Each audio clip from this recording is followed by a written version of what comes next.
기도하겠습니다. 주님, 오늘 또 우리가 주님의 말씀 앞에 나왔습니다. 주님,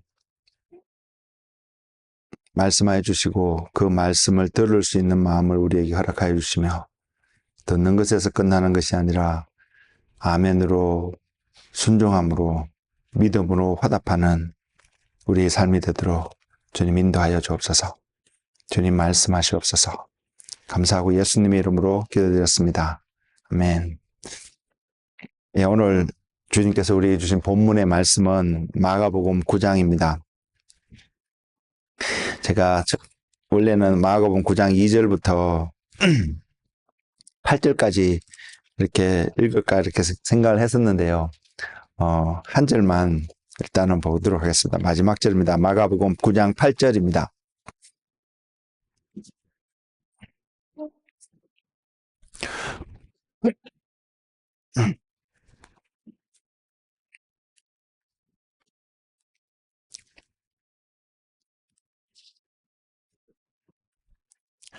마가복음 9장 8절 한 절만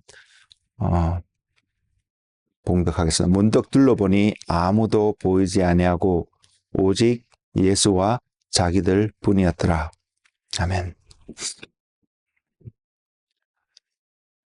사람들은 혼자 사는 동물이 아니라고 표현을 합니다.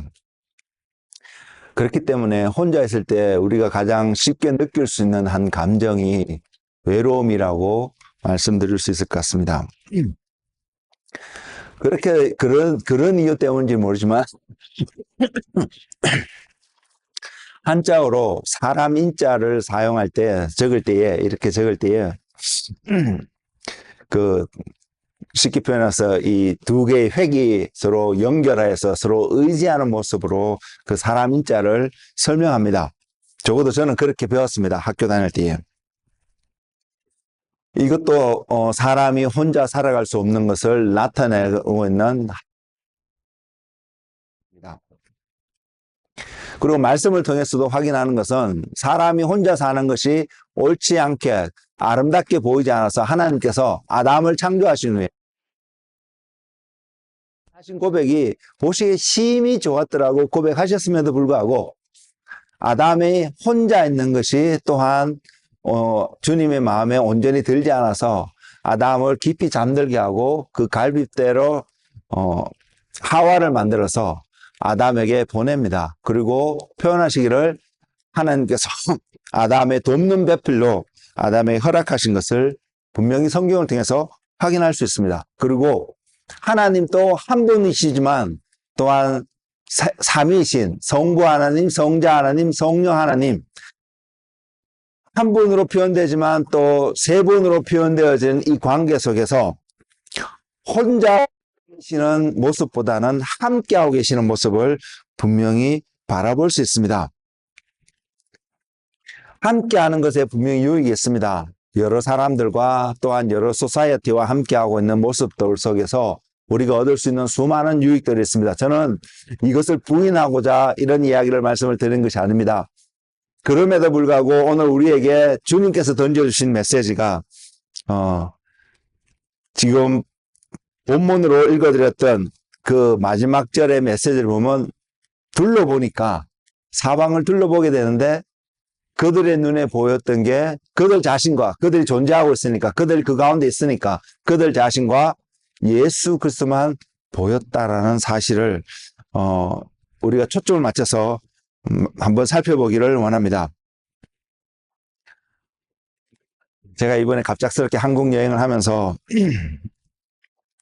어머님의 빈자리가 새롭게 다가온 부분이 있습니다. 그전에는 그렇게 느끼지 못했던 그런 부분이 있었는데 어머님의 빈자리가 다가와서 저에게 어떠한 모습이냐면 책임감이라는 모습으로 이렇게 다가온 부분이 있습니다. 한 부분은 저도 맞이다 보니까 동생들과의 관계를 어머님 때문에 좀 등한시하고 소홀히 하고 했던 부분이 있다면 이제는 좀 더 어떻게 하면 더 관계를 더 잘할 수 있을까를 고민하게 되는 어떤 부분이 있고요.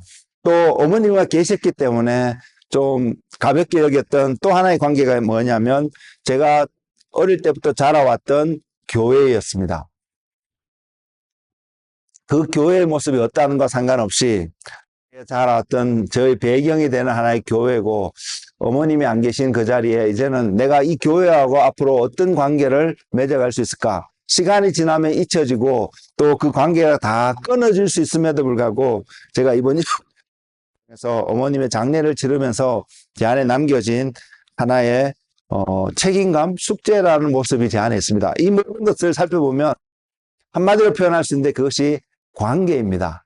여러분과 저와의 관계도 그렇고 여러분이 이 땅에서 살아가는 만나는 많은 사람들과의 관계 속에서 만나는 사람들 속에서 여러분이 세워가고 메인테인하고 더 잘 만들고자 하는 어떤 그 모든 모습들을 한마디로 표현하면 관계라고 말씀드릴 수 있습니다.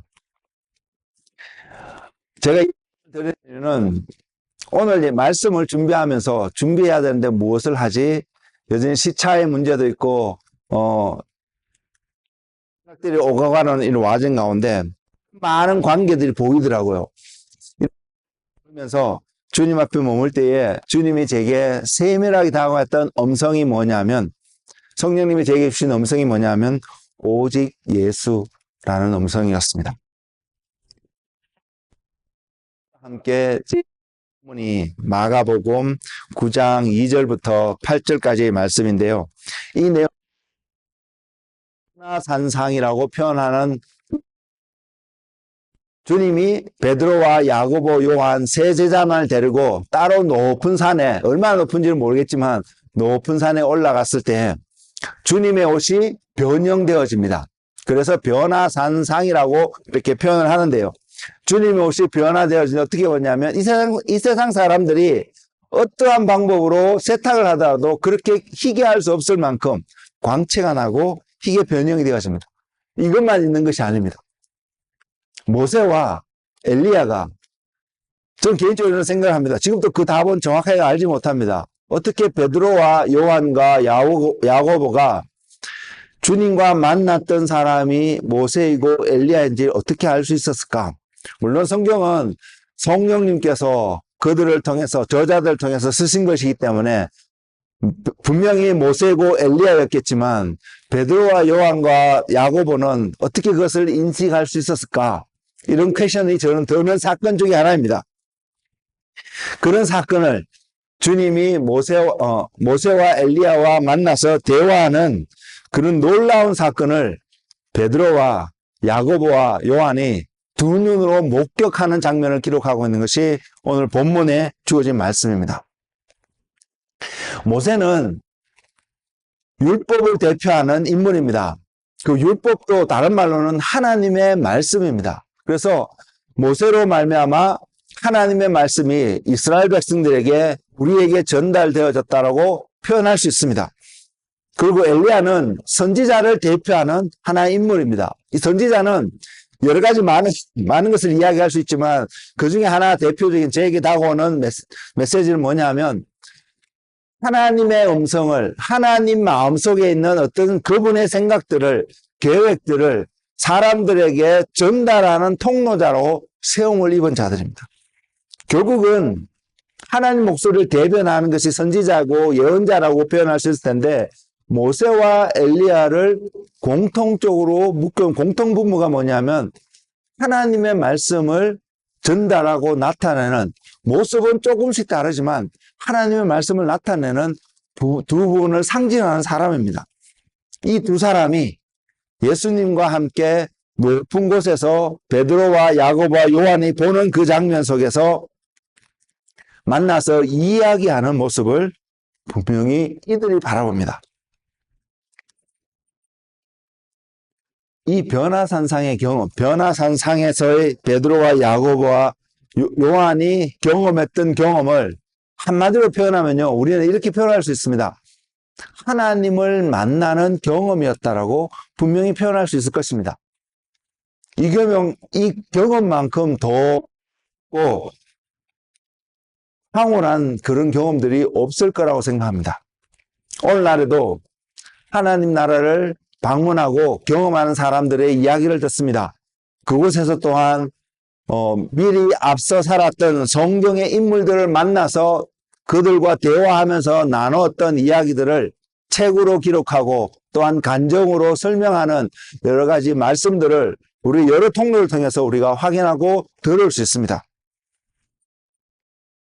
그런 이야기를 들을 때마다 여러분들 모르게 제 마음속에 한 가지 남는 한 가지는 여러 가지가 있는데 한 가지는 나도 저런 경험을 해보고 싶다 이런 생각입니다.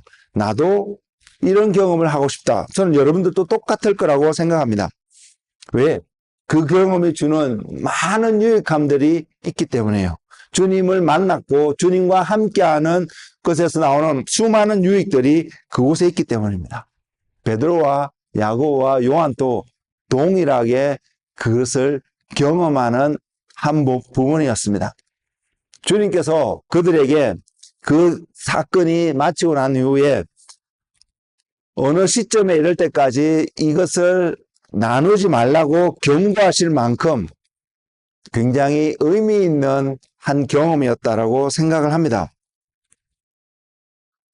근데 베드로가 이 경험을 통해서 성경에서 표현하고 있기를 먼저는 그들이 무서웠다고 표현하고 있고요. 또 하나는 도대체 이것을 내가 어떻게 핸들해야 될까? 이것을 어떻게 받아들이고 적용할 수 있을까? 전혀 모르는 상황 속에서 오늘날 우리 언어로 표현하면 횡설수설하는 모습도 이곳에 기록되어 있습니다. 왜냐하면 베드로가 고백하기를 우리가 이곳에 있는 것이 좋사오니 그래서 이곳에 있으면서 초막셋을 짓되 하나는 주님을 위하여 하나는 모세를 위하여 하나는 엘리야를 위하여 다른 어떤 곳에 있는 것보다 이곳에서 주님의 모습을 하나님의 나라의 모습을 하나님을 경험하는 그 모습을 살아가는 것이 너무 좋다고 고백하는데 이것이 어떤 의미에서 어떤 말에서 그가 고백하고 있는지를 잘 모른다라고 성경은 표현하고 있기 때문입니다. 더군다나 거기에 하늘로부터 음성이 들립니다. 저와 여러분 아직까지 그런 음성을 들어본 적이 없어서 이것이 우리에게 어떻게 다가오는지 그저 상상에 기초할 뿐이지만 하늘로부터 음성이 들립니다. 그리고 그 음성이 분명히 예수 그리스도가 어떠한 분이신지를 증거하는 그 음성이 들립니다. 여러분이 만약 이거와 똑같은 경험을 어느 순간 여러분 인생의 어떠한 순간에서 하신다면 여러분은 어떠한 반응을 보일 수 있는 사람이 될 수 있을까요? 한번 생각해 보시기 바랍니다. 그 상황 속에서 성경이 전하고 있는 한 메시지는 아무도 보이지 아니하고 오직 예수 그리스도와 그들만 보인다는 것을 이야기하고 있습니다. 오늘 말씀의 제목이 오직 예수인데요. 사랑하는 성도 여러분, 우리가 종종 고백하는 한 고백이 주님 한 분만으로 만족하기를 원합니다. 라는 것이 우리의 고백입니다. 때로는 우리가 이 고백을 하면서 이것이 어떤 의미로 우리에게 다가오는지를 모르고도 고백하고 있다고 생각합니다. 저 자신도 그렇기 때문에요. 그리고 또한 하나님께 기도하기를 이 고백이 의미하는 그 깊이를 더 깨닫게 해달라고 또한 기도합니다. 분명히 주님 한 분만으로 만족하다는 이 고백이 굉장히 중요한 고백이고요. 또 한 분만으로라고 표현되어진 표현이 조금은 맞지 않습니다. 왜냐하면 주님이 세상보다 크신 분이고 세상의 모든 피조물들이 담겨진 그 세상의 모든 피조물을 담을 수 있을 만큼의 위대하시고 크신 분이시기 때문에 주님 한 분만으로라는 표현 자체가 합당한 표현이 아니라는 느낌을 저는 가지고 있습니다. 그럼에도 우리가 고백하게 되고 맞는 것이고 오직 저와 여러분의 삶 속에 예수 그리스도만이 온전하게 우리를 세워가고 우리를 온전케 할 수 있다는 것을 알기 때문에 그것을 고백합니다. 그러나 우리의 일상의 경험 속에서요. 이것을 고백하지만 우리는 종종 또한 우리의 삶 속에서 다른 것을 찾고 발견하기를 원하고 얻기를 원하는 우리의 모습도 동시에 발견합니다. 그것이 관계라는 측면에서도 표현할 수도 있고요. 재정적인 면에서도 발견할 수 있고 직업적인 면에서도 발견할 수 있고 또 우리가 이민사회에 살기 때문에 우리의 스테러스 측면에서도 우리가 발견할 수 있습니다. 우리가 그것을 어떻게 생각하고 대하고 있는지 분명 대면했을 때에 예수님보다 이 어떤 것도 앞설 수 없고 예수님보다 어떤 것도 더 중요하지 않다는 것은 저와 여러분의 기본적인 마음의 고백일 것입니다. 근데도 가만히 살펴보면 종종 살펴보면 예수님을 잊어버리고 그러한 것들에 초점을 맞추고 있는 우리의 모습도 우리는 발견할 수 있다고 생각합니다. 이것이 정직한 고백이 아닐까 생각하고요. 또한 그렇게 초점을 맞추게 되는 우리의 자신을 발견할 때에 이것은 세상에서 볼 때 너무나도 자연스러운 일로 우리에게 다가올 거라고 생각합니다. 저는 이것을 그렇기 때문에 너 죄지었어. 이것이 죄라고 정의를 내리고 그것에서 벗어나야 된다고 표현하기보다는 분명 주님보다 앞선 모든 것은 죄이고 주님보다 앞선 모든 어떤 삶의 영역들은 우리로 하여금 죄에게 쉽게 빠질 수 있음은 부인하지 않습니다. 그래서 우리는 조심해서 살펴봐야 합니다. 그리고 그것에 빠지지 않도록 우리 자신을 처소 복종하고 우리 자신을 지켜보는 그 마음, 그 태도가 필요한 것은 사실입니다. 그래서 이러한 말씀 앞에서 주님보다 앞서지 않을 수 있도록 살펴볼 수 있는 지혜와 지식이 여러분 삶 속에 부족하지 않기를 주님의 이름으로 축복을 드립니다. 주님이 모든 것보다도 중요하고 우리에게 필요한 존재라는 부인할 수 없는 사실입니다.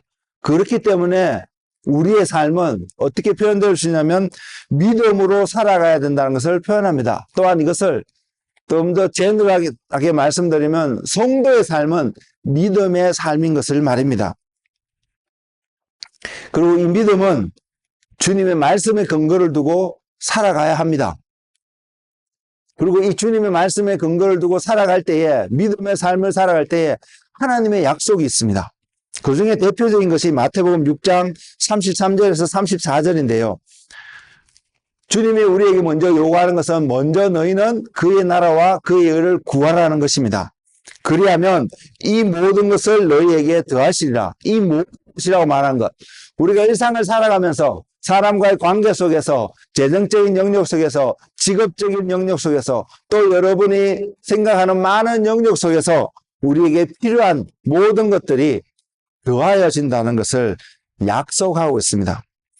이 약속이 한치의 의심도 없이요. 우리에게 100% 매 순간마다 믿어진다면 저와 여러분은 부족하지 않는 하나님의 나라와 하나님의 의를 구하는 그 삶이 될 것입니다.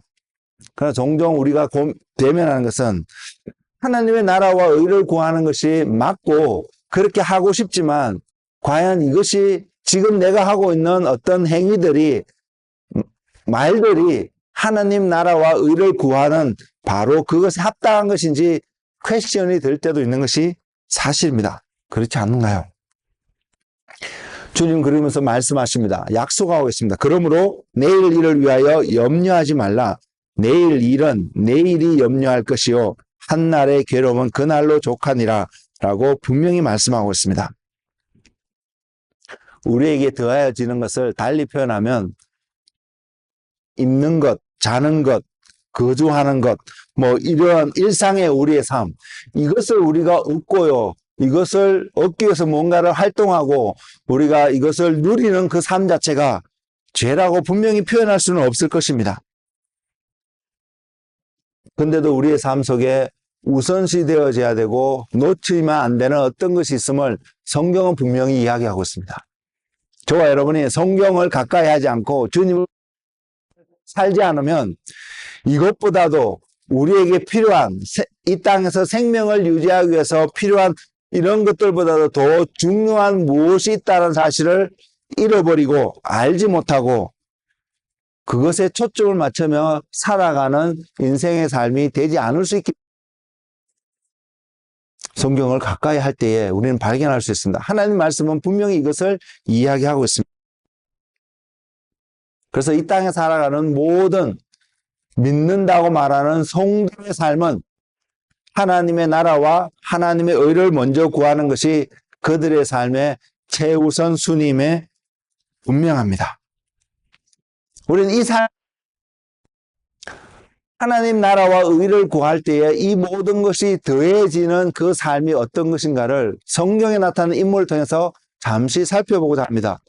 그리고 저와 여러분의 삶 속에 내가 오늘 살아가면서 이 말씀이 우리의 삶 속에 어떻게 적용되어지고 내 삶 속에서 프랙티스 되어짐으로 따라 내가 하나님 말씀에 순종하는 내 삶이 오직 예수님만으로 충만하고 그것으로 그분으로 채워지는 그런 삶을 살아갈 수 있는지를 생각해 보기를 원합니다. 가장 대표적인 한 인물이 사도 바울이라고 생각합니다. 오늘날에도 사도 바울의 가르침과 그것을 다른 말로 표현한 사도 바울의 신학을 논하고요, 이야기하고 또 그분의 신학을 굉장히 높이 평가합니다. 물론 저와 여러분이 이 땅에서 신앙생활 할 때에 하나님께서 사도 바울의 그 편지 그들을 보존하셔서 우리에게 전달해 주지 않았다면 오늘날 우리의 신앙생활이 더 어렵고 힘들지 않았을까 생각해 볼 만큼 사도 바울이 보낸 그 편지글들 속에서 우리는 많은 유익을 얻는 것이 사실입니다. 그리고 많은 사람들이 또한 많은 사역자들이 사도 바울과 같은 삶을 살기를 소망합니다. 전 여러분도 그럴 수 있다고 생각하는데 여러분 생각해 보셨나요? 그러면 사도 바울과 같은 삶은 어떤 삶이었을까요? 그의 삶을 한마디로 표현한다면 어떤 삶이라고 표현할까요? 역사적으로 교회의 히스토리상 복음이 전파되어졌던 통로를 통하여서 볼 때에 사도 바울의 전도 여행의 기간들, 그가 갔던 그 지역들이 없었다면, 그래서 그곳에서 하나님 말씀을 전하지 않았다면 오늘 우리에게까지도 복음이 전달되어졌을까 퀘스천할 수 있는, 의심스러울 수 있는, 누구보다도 복음이 전파되는데 크게 기여한 인물이 사도 바울이라는 것에 의심의 여지가 없는 게 사실입니다. 그런 사도 바울의 삶을 보면서 그것이 사도 바울의 삶의 목적이었을까요? 사도 바울을 닮기를 원하는 많은 사람들의 이야기를 들으면서 고백하면서 나도 그와 같은 삶을 살았으면 좋겠다라고 고백하면서 그 고백을 할 때에 사도 바울의 어떠한 삶의 모습을 바라보고 그들이 또한 우리 고백하고 있을까요? 사도 바울의 신학의 핵심은 예수 그리스도입니다.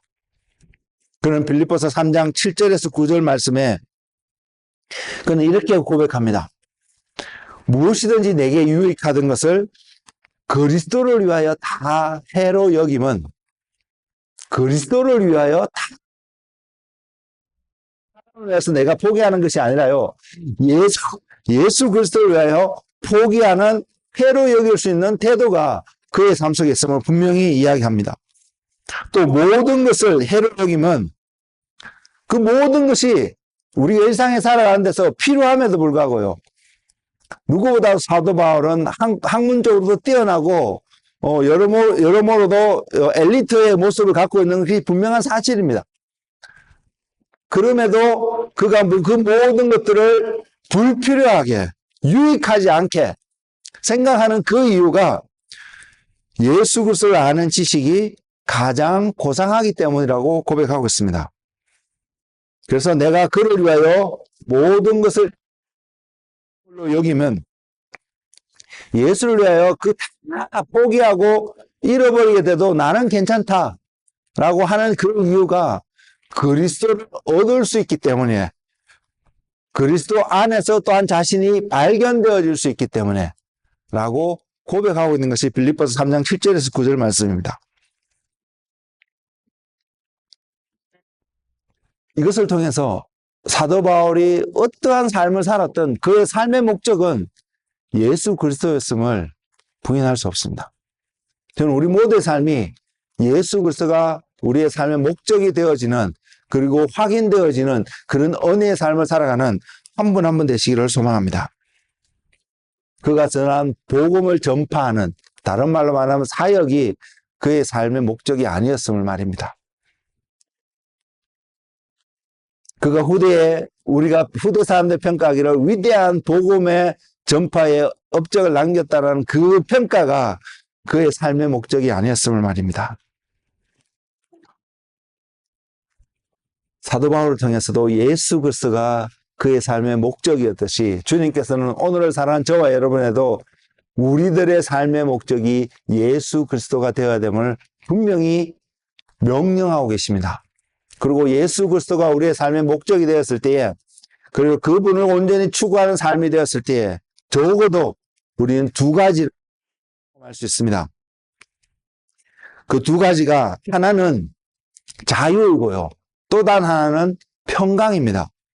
이것이 두 가지로 구분해서 제가 말씀을 드리지만 또한 구분돼서 우리에게 다가오지도 않습니다. 여러분이 진짜 주님으로부터 오는 자유를 누리게 될 때에 여러분 그와 동시에 평강을 누리게 될 것입니다.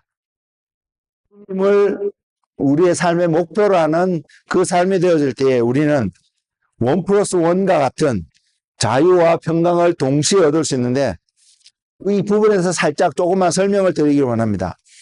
자유입니다. 요한복음 8장 32절에 주님께서 이렇게 증거하셨습니다. 진리를 알지니 진리가 너희를 자유케 하리라. 무엇이 진리입니까? 진리의 핵심은 분명히 예수 그리스도입니다. 요한복음 14장 6절에서 주님께서 또한 말씀하고 계시는데, 예수께서 이르시되 내가 곧 길이요 진리요 생명이니, 여러분이 진리를 얻었다면요, 여러분이 진리를 발견했다면 분명한 한 가지, 그 진리가 여러분에게 보여주고 인도하고 있는 분명한 한 가지는 우리가 하나님을 향하여 걸어가고 있고 우리가 하나님 앞에 서게 된다는 사실을 분명히 보여준다는 사실입니다. 그 진리는 여러분이 발견했다고 고백할 수 있는 어떠한 진리든 그 진리는 하나님을 보여준다는 사실을 잊지 마시기 바랍니다. 하나님 앞에 서는 것.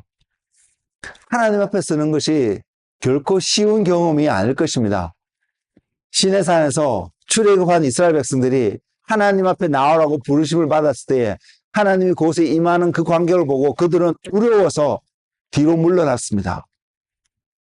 그리고 모세를 이야기하며 모세를 세우며 모세를 통해서 하나님의 메시지들이 40주야를 하나님과 함께 보내며 사람들에게 나눠왔던 모세의 얼굴을 사람들이 그냥 쳐다볼 수가 없었습니다. 하나님을 대면하는 사람들 속에 나타난 한 특징이 그것입니다.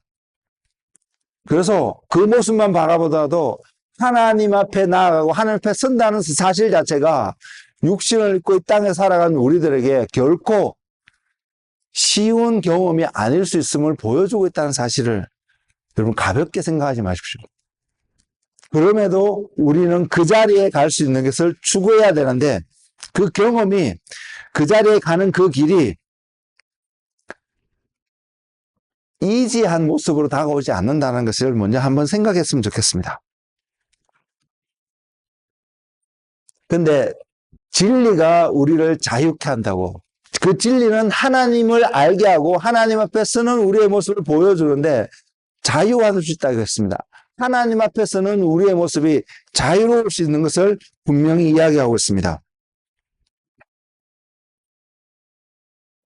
이 자유의 약속은 우리로 하여금 어떠한 환경과 어떠한 여건 속에서도 구속되어지고 속박되어지고 억압되어지지 않는 것을 분명히 나타내고 있습니다. 그래서 하나님 앞에 서더라도 우리는 자유로울 수 있음을 분명히 보여줄 수 있는데, 사도 바울은요, 그가 일상의 삶 속에서 육신을 입고 이 땅에 살아가는 삶 속에서 이 자유함을 표현한 부분이 있습니다. 그것이 빌립보서 4장 12절 말씀이 있는데 그 말씀이 이렇습니다. 나는 비천에 처할 줄도 알고 풍부에 처할 줄도 알아. 모든 일 곧 배부름과 배고픔과 풍부와 궁핍함에도 처할 줄 아는 일체의 비결을 배웠노라. 다른 말로 표현하면 사도 바울을 둘러싸고 있는 모든 어떠한 환경도 그의 삶에 바더링 되어지는, 그의 삶이 추구하고는 목적지를 향해 나아가는데 아무런 영향을 줄 수 없는 어떠한 비결을 배웠다는 것을 분명히 말하고 있습니다. 빌립보서 4장 12절 말씀의 문자 그대로 바라보면 비천에 처하는 천한 곳에 어떠한 천한 곳이라 말하는 것은 사람들의 생각 속에 우리는 그곳에 가고 싶지 않은 어떤 모습들을 분명히 나타나는 그런 환경입니다. 그곳에 있는 사람들을 향해서 다른 사람들은 비난할 수도 있습니다. 손가락질할 수도 있습니다. 그 말은 내가 손가락질을 당해도 아무렇지도 않을 수 있는 어떠한 비결을 배웠다는 것을 이야기하고 있습니다. 홍보에 처할 줄도 알고 배부름과 배고픔, 이 육신적인 세상적인 어떤 환경이잖아요. 그런 속에 있더라도 전혀 아무런 문제되지 않는 삶의 비결을 배웠다는 것입니다. 그 비결이 무엇이든 간에 그 환경 속에서 아무런 문제되지 않는 우리의 모습을 발견한다면, 누군가가 그러한 삶을 살아가고 있는 모습을 발견한다면 우리는 이렇게 표현할 것입니다. 저 사람은 정말로 자유로운 사람이구나. 자유로운 영혼을 가진 사람이구나. 라고 우리는 분명히 표현할 수 있을 것입니다. 그러한 환경에 처할 수 있는 일체의 비결을 배웠다고 하는데, 다른 말로 표현하면 저는 이렇게 표현하고 싶습니다.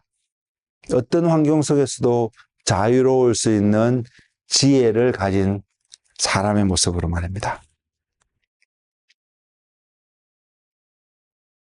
여러분의 환경과 저의 환경이 다 다르기 때문에 그것을 설명하는 모습은 다양하게 나타날 수 있습니다. 그러나 그 원리는, 그 원칙은, 그 기준은 분명히 여러분이 그리스도를 얻었다라고, 내가 그리스도 안에서 발견되어지는 여러분의 모습을 깨닫는 그 순간 더 이상 여러분을 구속하고 있고, 여러분을 속박하고 있고, 여러분을 억압하고 있고, 여러분을 뭔가 묶고 있다고 느껴지는 어떤 환경 속에서 여러분 분명히 자유를 누리게 될 것입니다.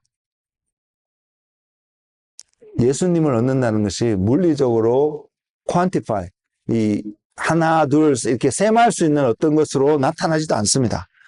또한 정신적으로 어떤 그 퀄리티가 어떤 것이다라고 설명하기도 굉장히 어렵습니다.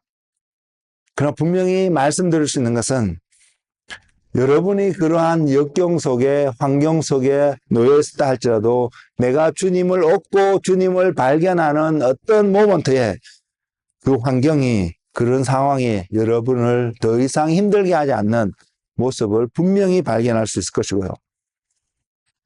많은 경우에 그 경우에 보면 세상의 어떤 것들, 내가 얻고자 하고 가져야 되고 이것이 있어야만 내가 해결되지 많은 문제들 속에서 예수 그리스도를 발견할 때에 그러한 모든 것들을 내려놓을 수 있는 어떠한 지혜와 어떠한 힘을 분명히 얻게 될 것입니다. 이것이 사도 바울이 발견했던 지혜이고 사도 바울이 고백하고 있는 것이고, 후대를 사랑하는 저와 여러분이 오늘을 사랑하는 우리들에게 하나님께서 우리의 믿음의 생활에, 믿음의 삶을 통해서 고백되어질 수밖에 없는 목표인 것을 여러분 보고 계시나요? 이것이 바로 믿음의 삶의 한 결과입니다. 그리고 이러한 삶을 살아갔던 삶의 모습을 히브리서 11장은 또한 잘 표현하고 있습니다. 두 번째는 평강이라고 말씀을 드렸습니다. 그래서 요한복음 14장 27절에 주님이 말씀하고 있습니다. 평안을 너희에게 끼치노니 곧 나의 평안을 너희에게 주노라. 내가 너희에게 주는 것은 세상이 주는 것과 같지 아니하니라. 너희는 마음에 근심하지도 말고 두려워하지도 말라. 여러분 삶 속에 평강이 있다라고 고백되어졌을 때 반드시 나타나는 특징이 방금 읽어드린 요한복음 14장 27절 후반절에 있는 말씀처럼 마음에 근심하지도 않고 두려워하지도 않습니다. 이것이 평화가 주는 열매입니다. 오늘날 국가와 국가 간에 평화를 누린다면 두 국가 간의 그 평화는 두 국가 간의 어떠한 갈등도 충돌도 일으키지 않는 상태를 말합니다. 이것이 없으면 평강이라고 평화라고 분명히 말할 수 없을 것입니다.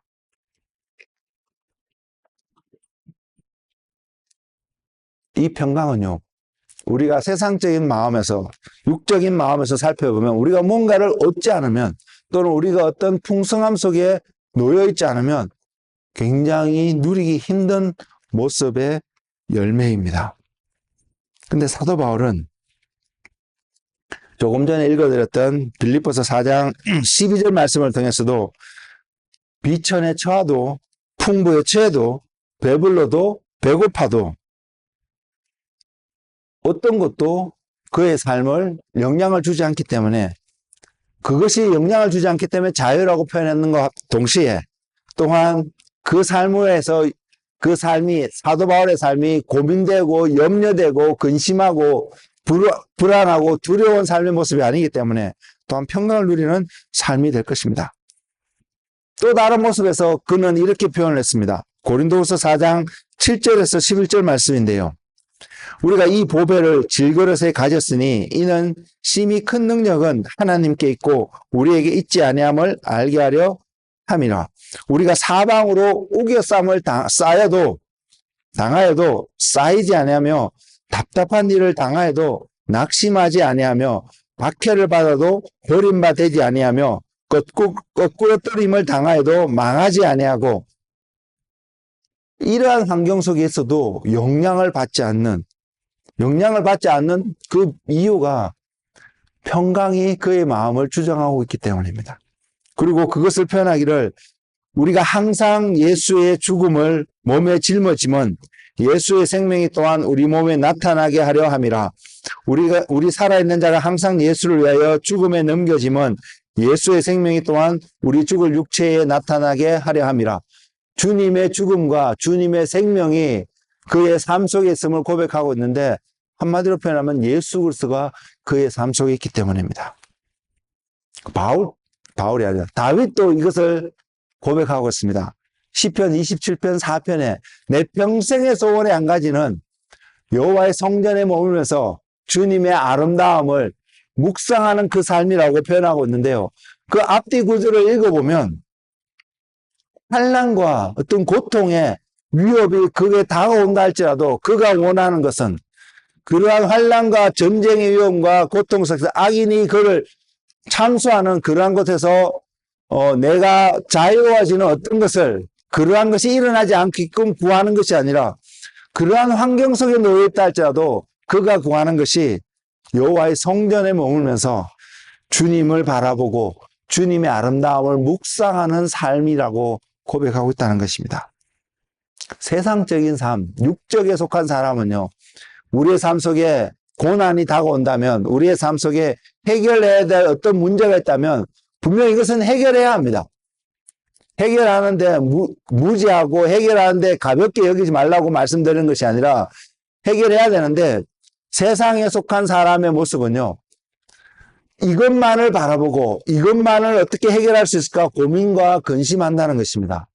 근데 반대로 주님이 목적이 되어서 믿음으로 살아가는 사람은 이런 것이 다가올 때에 이런 다가오는 이런 것들을 먼저 보는 것이 아니라 이것 속에서 예수님을 발견하기를 원한다는 것입니다. 찾기를 원한다는 것입니다. 제자들이 예수님 없이 바닷가를 배를 타고 갈 때에 폭풍이 일었습니다. 그 폭풍은 그들을 분명히 두렵게 합니다. 우리 모두가 마찬가지입니다. 더군다나 폭풍이 인다는 것은 바다가 잔잔하지 않다는 것이고 깜깜하다는 것을 이야기하거든요. 그 깜깜함 속에서 멀리서 누군가가 물 위를 걸어오는 모습을 바라봅니다. 이것은 소스라치게 놀랄 수 있는 두려운 광경입니다. 무서운 광경일 수 있습니다. 그때에 두려워하는 것들에 주님께서 그들에게 들려준 음성에 내니까, 예수니까 두려워하지 말라고 말합니다. 베드로가 그래서 고백을 하죠. 만일 주님이시라면 나도 주님처럼 물 위를 걷게 해달라고. 그래서 배에서 나옵니다. 언제요? 주님을 바라볼 때예요. 그러나 그가 주님을 바라보면서 놓치고 바닷물을 바라볼 때에, 흉흉하게 업앤다운하고 있는 그 파도를 바라볼 때에 그는 빠져가기 시작했음을 성경은 이야기하고 있습니다. 폭풍은 얼마든지 우리에게 다가올 수 있습니다. 시련은 얼마든지 우리에게 다가올 수 있습니다. 그리고 우리는 생각해 볼 수도 있습니다. 내가 저것을 어떻게 핸들할 수 있을까? 분명히 극복해야 되고 내가 이겨야 되는 건 분명한 사실인데 내가 이것을 감당할 수 있을까? 이런 생각에 두려움에 빠질 수도 있는 상황들이 놓여 있을 수 있습니다. 근데 성도는, 믿음으로 살아가는 믿는 자는, 그리스도인들은 다가오는 폭풍우를 바라보는 것이 아니라 그 속에서도 함께하고 계시는 예수 그리스도를 바라보는 시각을 갖고 있는 자입니다. 여러분, 그런 시각이 여러분 가운데 있습니까? 여러분이 예수님을 바라볼 때 여기는 더 이상 육적인 사람이 아니라 영적인 사람인 것입니다. 그리고 예수님을 바라볼 때에 여러분은 예수님 앞에 무릎 꿇을 수 있습니다. 내 문제를 해결하기 위해서 예수님 앞에 무릎 꿇는 것이 아니라 주님과 함께하기 위해서 다윗이 고백하는 것처럼, 바울이 고백하는 것처럼 예수 그리스도를 얻는 자리에 있기 위해서, 왜 우리가 피할 수 있는 최고의 피난처가 그리스도이고요. 우리가 누릴 수 있는 최고의 축복이 주님과 함께하고 있는 것이기 때문에요. 그럴 때 우리는 내가 가지지 못하던 그 환경과 상관없이 저와 여러분은 자유를 누리고 평강을 누릴 수 있음을 성경이 약속하고 있기 때문입니다. 그리고 그것을 누리는 것 순간 우리는 알게 될 것입니다. 무엇을요? 내 안에 예수 그리스도로 말미암아 주어진 생명이 있구나. 이 생명의 궁극적인 모습은 죽음도 이길 수 있다는 사실을 여러분 놓치지 않길 바랍니다. 죽음은 우리에게 두려움으로 불안하게끔 우리를 만들지만 우리가 이길 수 있다는 생명을 가지고 있을 때 우리는 하나님께 감사함으로 이것을 대면할 수 있지 않을까요? 세상의 것에 매여 있을 때는요, 두려울 수 있습니다. 불안에 놓여 있을 수 있습니다. 그러나 그곳에서 매여 있지 않는 주님을 바라보는 그 순간, 그래서 자유를 알게 될 때에 우리의 마음에 평강으로 충만할 수 있음을 성경은 약속하고 있습니다. 예수 그리스도를 얻는다는 것이 종교적인 어떤 행위의 최고의 어떤 모습을 이야기하고 있지 않습니다. 그리스도를 얻는다는 것은, 우리가 그리스도를 바라본다는 것은 생명이, 나의 삶의 목적이 그곳에 있음을 분명하게 고백하는 우리의 삶이고, 그 고백으로 말미암아 우리가 그 자리에 한 걸음 한 걸음 더 가까이 나아갈 때에 세상에서는 표현할 수 없고 세상에서는 경험하지 못하는 자유함을, 그래서 여러분이 풍성함 가운데 있을더라도 하나님을 잊어버리지 않는, 놓치는 그러한 제약 가운데 빠지지 않고요, 부족함이 있더라도 그 부족함을 채우기 위해서, 궁핍함을 채우기 위해서 하나님을 기억하지 못하는 그러한 자리에 가지 않는다는 것입니다. 우리의 삶이 사도 바울이 고백하는 것처럼 비천에도 처할 줄 알고 풍부함에도 처할 줄 알고 배고픔과 주림과 또한 배부름 속에서도 늘 잃어버리지 않는, 아니 늘 바라볼 수 있는 예수 그리스도가 여러분의 삶 속에 온전히 세워지고 그 주님을 향해서 오늘 또 달려가는 한 사람 한 사람 되기를 주님의 이름으로 축복을 드립니다. 캐나다에서 오늘이 땡스기빙, 추수감사주일로 보내는데, 올 한 해 우리 가운데 세상적인 여러 가지 모습으로 우리를 축복하신 그 축복함으로만 감사하는 그 절기로 지내는 것이 아니라 일상의 삶 속에서 내가 예수 그리스도를 바라보고 예수 그리스도를 얻는 자리에, 주님과 함께하는 그 자리에, 그것을 인하여서 감사함으로, 그래서 저와 여러분의 삶 속에 자유함과 평강이 경험되어지고 나눌 수 있는 그 은혜. 초자연적인 하나님의 세계를 경험함으로 하나님을 만났다라는 그 경험이 우리를 자랑스럽게, 우리를 교만하게 만드는 자리에 가는 것이 아니라 그 경험보다도, 그 경험 자체보다도, 그 경험도 굉장히 소중하고 필요한 것이지만 그 경험 자체보다도 여러분과 함께하기를 원하시는 그 주님과 함께하고 있는 여러분의 모습을 발견할 때에, 우리의 모습을 발견할 때에 하나님께, 주님께 감사와 찬송을 올려드리는 우리의 삶이 되시기를 예수 그리스도의 이름으로 축복을 드립니다. 기도하겠습니다. 주님,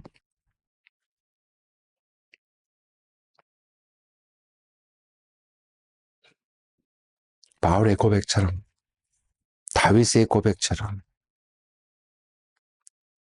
어떠한 환경 속에서도 배고픔과 배부름의 상황 속에서 풍성함과 부족할 수 있는 어떤 상황 속에서도 그 풍성한 것에 마음을 빼앗기고 부족한 것에 마음을 빼앗기는 삶이 아니라 그 이면에, 그 뒤에서 우리에게 다가오고 계시며 우리에게 말씀하고 계시는 예수 그리스도를 바라보는 은혜가, 바울이 고백하고 있는 일체의 비결을 가지는 지혜가 이곳에서 주님을 예배하고 주님을 기다리고 주님을 바라보는 주의 자녀들에게 충만하게 하여 주시옵소서. 그래서 오늘 또 주님 때문에 살아가며 오늘 또 주님 때문에 만족하며 그래서 내 삶 속에 더욱더 주님을 추구하고자 하는 열정이, 열망이 세워지는 그런 하루가 되도록 주님 축복하여 주셔서 주님이 우리의 삶의 온전한 목표가 되어지는, 그래서 주님 앞에 서는 날까지 그 믿음의 경주를 온전히 완수할 수 있는 주님의 사람이 되도록 인도하여 주시옵소서. 감사하고 예수님의 이름으로 기도드렸습니다.